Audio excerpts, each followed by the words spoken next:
তো এই বাইকের বড় একটা খারাপ দিক নিয়ে আলোচনা করি। সেটা হচ্ছে আপনার এই বাইকের পেছনের চাকা আপনার মোটামুটি 14-15 হাজার কিলোতেই আপনার পেছনের চাকা ক্ষয়টা নোটিশ করতে পারবেন।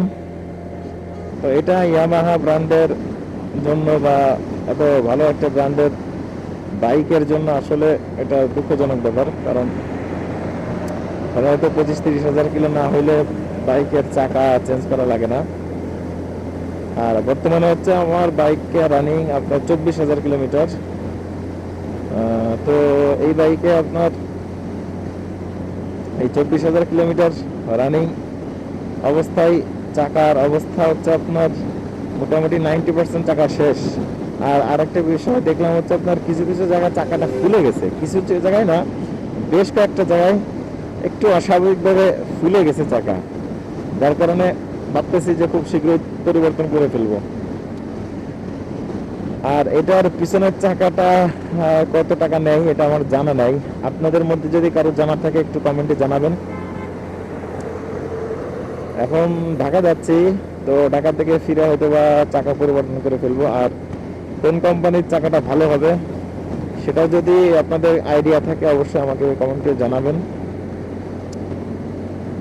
আর একটা বিষয় হচ্ছে সামনের চাকাটা কিন্তু পেছনের চাকা 50% মানে 90% খারাপ হইলেও আপনার সামনের চাকাটা মোটামুটি 50% খারাপ হয়েছে, আর বাকি ঠিক আছে।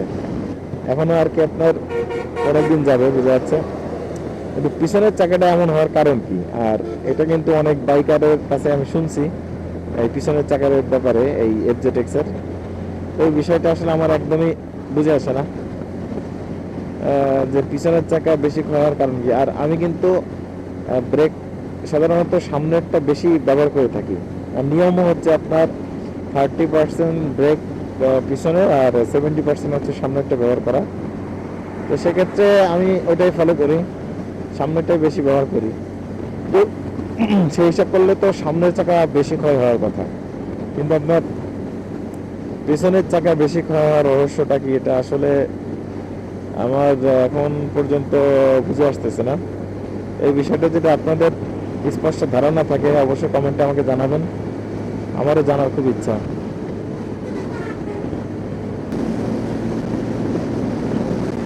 তো এই হচ্ছে আপনার এই এফজেড এক্স এর একটা বড় খারাপ দিক।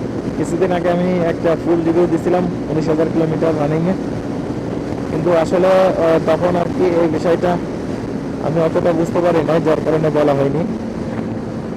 তাই এখন আপনাদেরকে বললাম আর কি। আপনারা যারা এফজেড এক্স ইউজার আছেন, আপনাদের যদি একই অবস্থা থাকে তাহলে আপনাদের চাকারও যদি একই অবস্থা হয় তাহলে অবশ্যই আমাকে কমেন্টে জানাবেন।